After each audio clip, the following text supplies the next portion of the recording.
커밍아웃 스토리, 성소수자와 그 부모들의 이야기 18번째, 용기라는 말, 제재님의 글입니다.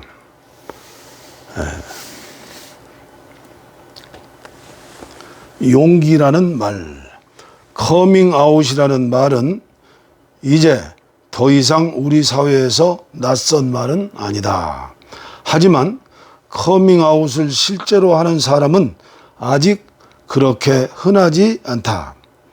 텔레비전 예능 프로그램 자막에 나오는 말장난 같은 상황 말고 정말 벽장 속에 숨어 살듯이 정체성을 숨기다가 그 문을 박차고 나와서 나는 이런 사람입니다 라고 당당하게 말하는 그런 커밍아웃 말이다. 지난 몇 년 사이 몇몇 대학의 학생회장들이 커밍아웃한 성소수자인 경우도 있었고, 촛불 집회 무대에 올라와 발언하면서 본인이 성소수자라고 밝힌 이들도 있었다. 그래도 아직 우리 주변에는 커밍아웃 하는 사람이 드문 것이 사실이다. 아직도 내가 아는 성소수자라는 하리수와 홍석천 뿐이야 라고 말하는 친구도 있다. 내 주변에 그런 사람은 없어 라는 말도 직접 들어봤다. 이런 말을 들을 때마다 나는 커밍아웃을 고민한다. 당신 생각보다 세상에는 성소수자들이 많다고, 나도 그런 사람이라고 화를 내며 얘기하고 싶지만 이내 두려움에 말을 삼킨다. 그러고도 내가 정직하지 못한 것 같아서 혼자 미안해한다. 내가 처음 인터넷에서 성소수자 커뮤니티를 접하고 성소수자 친구들을 만나게 되었을 때 많은 사람들이 내게 해준 말이 있다. 커밍아웃은 평생 하게 된다는 말이었다. 흔히 사람들은 커밍아웃이 나는 성소수자입니다 라고 뻥 터뜨리면 끝나는 거라고 생각한다. 하지만 실제로 그렇게 한 방에 끝낼 수 있는 사람은 굉장히 드물다. 세계적으로 유명한 사람이 아니라면 누군가를 새로 만날 때마다 고민을 하게 된다. 그리고 정말 세계적인 유명인일지라도 많은 단계를 거쳐서 공개적인 커밍아웃을 할 수 있는 경지에 이르렀다고 나는 장담할 수 있다. 정체성이라는 것이 하루아침에 깨닫고 인정할 수 있는 것이 아니지 않은가. 나 스스로에게 하는 커밍아웃. 지금 돌이켜보면 어떻게 몰랐을 수가 있나 싶다. 나는 그냥 착한 아이였다. 주변 사람들이 나를 보고 여자라고 하니까 그런가 보다 했다. 아들, 손주만 보다가 처음으로 태어난 손녀딸이 반가웠던 할머니, 할아버지는 온갖 꽃 달린 모자와 레이스 달린 원피스를 입혀주셨다. 엄마는 내가 태어났을 때 산부인과 선생님께서 첫 딸이 유복이여라 라고 말했다며 좋아하셨다. 하지만 나는 서서 소변을 보려고 하다가 화장실에서 실수를 하고 빨강 파워레인저가 되고 싶었고 남동생처럼 축구화를 신고 싶었지만 이런 내 모습을 다른 사람들이 모르게 했다. 이해는 되지 않았지만 어른들이 내가 여자라고 하니까 그런 줄 알고 열심히 여자처럼 행동하려고 했다. 물론 마음처럼 잘 되지는 않았지만 말이다. 자라면서 자주 이사를 다니다 보니 어딜 가나 주목받게 되는 일이 많았다. 어릴 때 잠시 미국에서 살다가 한국으로 돌아와서부터 미국에서 살다 온 아이, 영어 잘하는 아이로 눈에 띄는 데다가 태권도 하는 여자애, 머리 짧게 자르고 다니는 여자애, 짓궂은 남학생들을 때려주는 여자애로 유명해졌다. 그땐 마냥 그런 시선들이 싫었다. 우리 집에 모여있던 동네 아주머니들이 방에서 나오는 나를 보고 이 집 큰애는 아들로 태어났으면 참 잘생겼을 텐데 라고 말하면 나는 있는 힘껏 현관문을 닫고 밖으로 나와 씩씩거렸다. 동네 아이들이 내 뒤에서 저 사람 여자개? 남자개라고 손가락질을 하면 부들부들 떨면서 그 아이들을 째려봐 주었다. 나는 나의 성별에 대해 누가 얘기하는 것이 싫었고 그 때문에 나 스스로도 생각하고 싶지 않았던 것인지 25살의 끝자락이 되어서야 나의 성별 정체성을 고민하기 시작했다. 어쩌면 그리 둔했는지 지금도 이해가 안 된다. 중학교 때 다시 미국으로 돌아갔다. 눈에 띄는 게 싫었던 나는 처음으로 머리를 길렀다. 교복도 없는 공립학교라서 여성스럽지 않은 옷을 입고 다니면 너무 튀는 것 같다.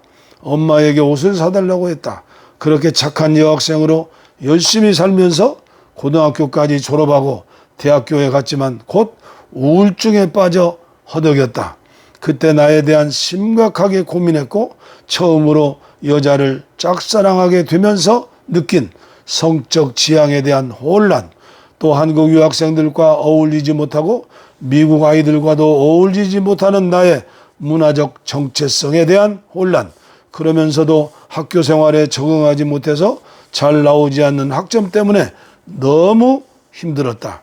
결국 휴학을 하고 한국에 돌아와 영어학원 강사로 일하며 지내던 어느 날 며칠 밤을 새며 인터넷에서 트랜스젠더 남성들의 이야기를 담은 동영상, 뉴스, 기사, 블로그 그 자료를 찾아보고 있는데 내 자신이 발견했다.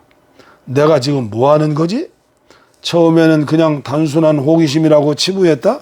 하지만 날이 갈수록 이게 나일지도 모르겠다는 생각이 엄습해 왔다. 그리고 어느 날 현관문을 나서는 내 뒷모습을 보고 엄마가 한 말 실수에 나는 머릿속 전구에 불이 켜지는 느낌을 받았다. 아들, 아니지 딸, 잘 다녀와. 아들이라는 첫마디에서 나는 한 대 맞은 사람처럼 멍해져서 인사를 대충 얼버무리고 밖으로 나왔다. 그렇게 시작된 성별에 대한 나의 고민은 다시 미국으로 돌아가서도 계속되었다. 동생들이 다니는 주립대로 편입을 해서 3남매가 함께 살게 된 곳은 미국에서도 가장 진보적임을 자랑하는 서부의 도시였다. 유튜브에서 봐왔던 트랜스 남성들 중에 이곳에 사는 사람들도 많았기에 나는 그들에게 연락을 해서 만나게 되었고 그들은 나를 퀴어의 세계로 인도해 주었다. 그렇게 좋은 환경을 만난 나의 정체성은 몇 개월의 고민 끝에 싹을 틔웠고 나는 드디어 거울 속에 비친 내 모습을 보며 나는 FTM 트랜스젠더입니다 라고 말할 수 있었다. 그 말을 내뱉으면서도 역시 두려웠지만 처음으로 자유를 얻은 그 기쁨을 뭐라고 표현하기가 어려웠다. 주변 사람들에게 하는 커밍아웃. 내가 가장 믿을 수 있는 친동생들과 친구들에게 먼저 커밍아웃을 냈다. 며칠씩 머릿속으로 여러 가지 시나리오를 상상해보고 안전하다고 느껴지는 때와 장소에서 조심스럽게 말을 꺼냈다. 대부분 반응이 괜찮았다. 충분히 나를 지지해 줄 거라고 예상한 사람들이었기 때문에 이 단계는 어렵지 않았다. 하지만 가장 큰 과제는 부모님이었다. 스스로 트랜스젠더라고 인정을 하고부터 약 6개월 동안 나의 가장 큰 과제는 어떻게 이 사실을 부모님께 알릴 것인가였다. 부모님은 한국에 계시고 나는 미국에 있었다. 직접 얼굴을 보고 얘기할 수 있는 상황이 아니었기 때문에 진정성이 느껴지지 않을까 봐 걱정도 됐지만 어찌 보면 편한 면도 있었다. 그냥 내가 할 말들을 던져버리고 생각을 정리하실 동안 나는 빠져 있을 수 있을 거라고 생각했다. 하지만 내가 미국 시민권이나 영주권을 가지고 있지 않는 상태에서 만약 부모님이 격한 감정을 이기지 못해 학비 지원을 중단한다면 나는 불법 체류자가 될 수밖에 없는 상황이었다. 그렇게 된다면 어떻게 살아남을지 온갖 상황을 예상하며 수많은 고민을 했다.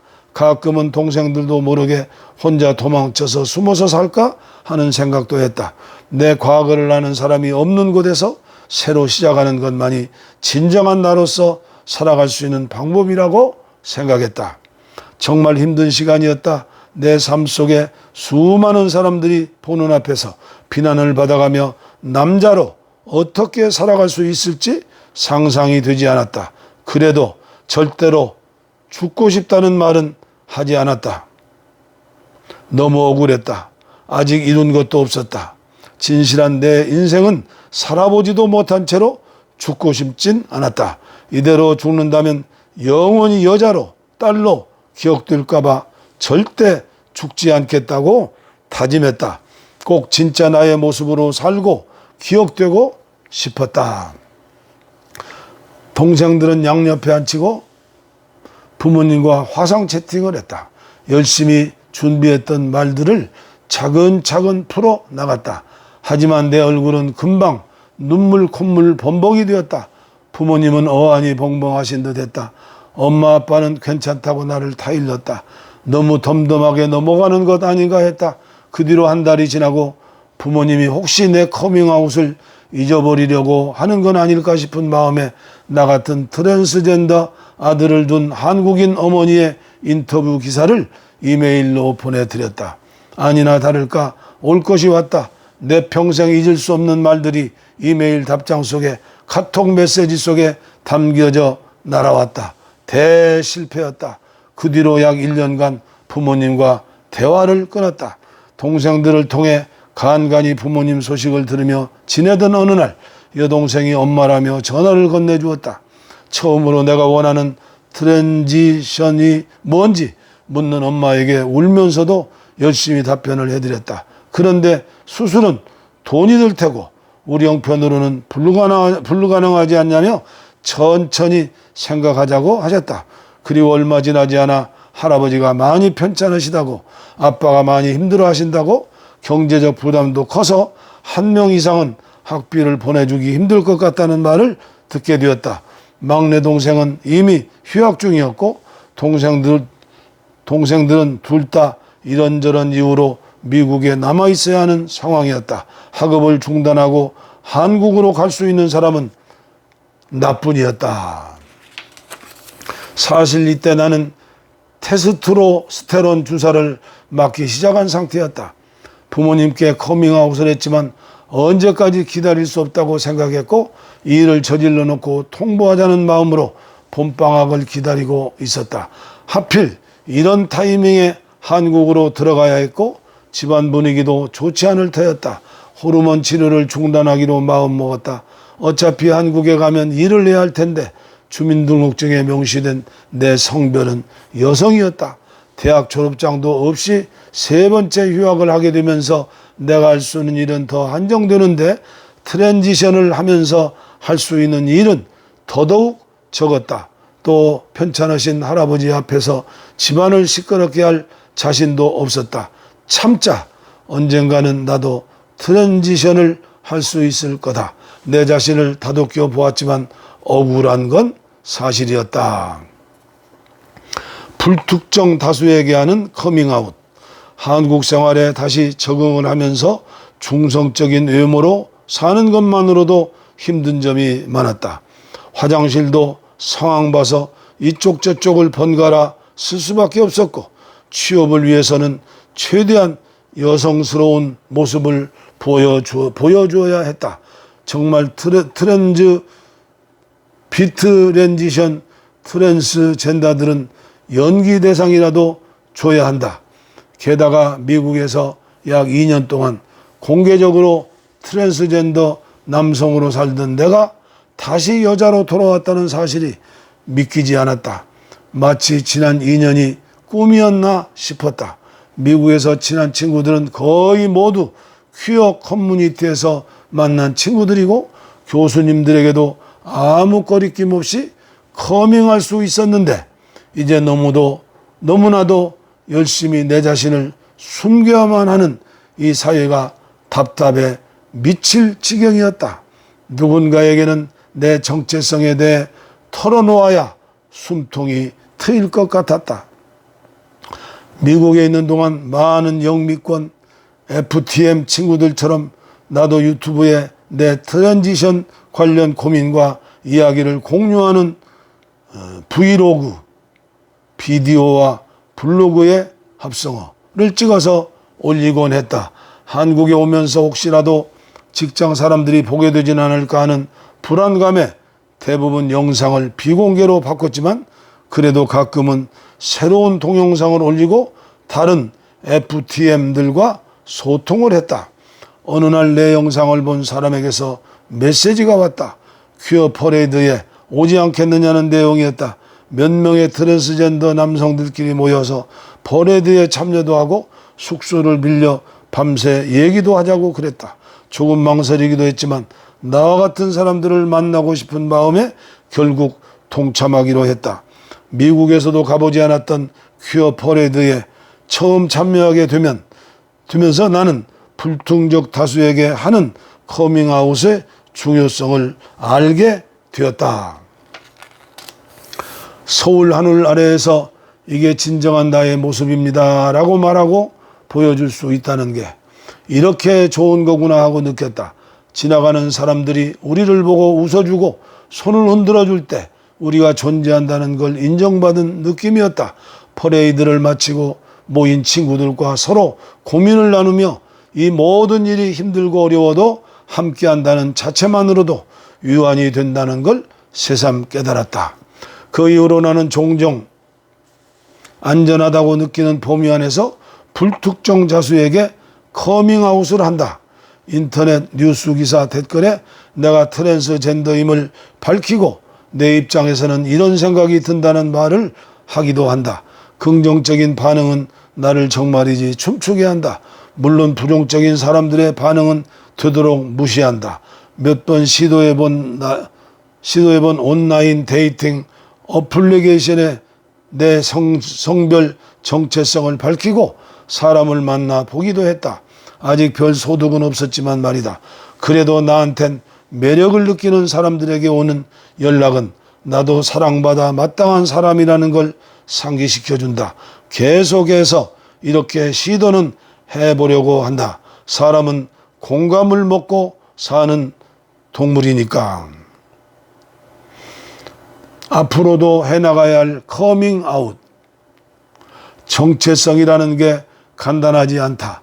내 정체성도 처음 깨닫게 된 이후부터 계속해서 진화하고 있는 것 같다. 한국으로 돌아온 지 2년 6개월 됐는데 그 사이에 많은 변화가 있었다. 아마 한국에 오지 않았다면 발견하지 못했을 암 진단을 받았다. 하필이면 자궁 내막이라는 곳에 생긴 암이라서 내 몸과 내 성별 정체성에 대해 많은 생각을 해야 했고 확실하다고 치부했던 정체성을 다시 돌아보는 계기가 되었다. 여러 의료진들에게로부터 재발 위험 때문에 어쩌면 평생 남성 호르몬 치료를 못 받을지도 모른다는 말을 들은 후로는 내가 원하는 삶을 어떻게 이 몸을 가지고 살 수 있을지 고민 중이다. 아직 정해진 것은 없다. 그래도 무엇보다 건강이 가장 중요하니까 신체적 건강과 정신적 건강의 균형을 찾으려고 노력하고 있다. 앞으로도 참 많은 커밍아웃을 해야 할 것이다. 내 이야기를 들으면 많은 사람들이 용기 있다고 말하곤 한다. 그 말이 고맙기도 하지만 약간 부대끼는 것도 사실이다. 내가 용기를 내야만 했던 것은 그만큼 사회가 나를 받아들이기 어려웠기 때문이다. 이 용기를 우리 사회 일원들 모두가 함께 공유했으면 좋겠다.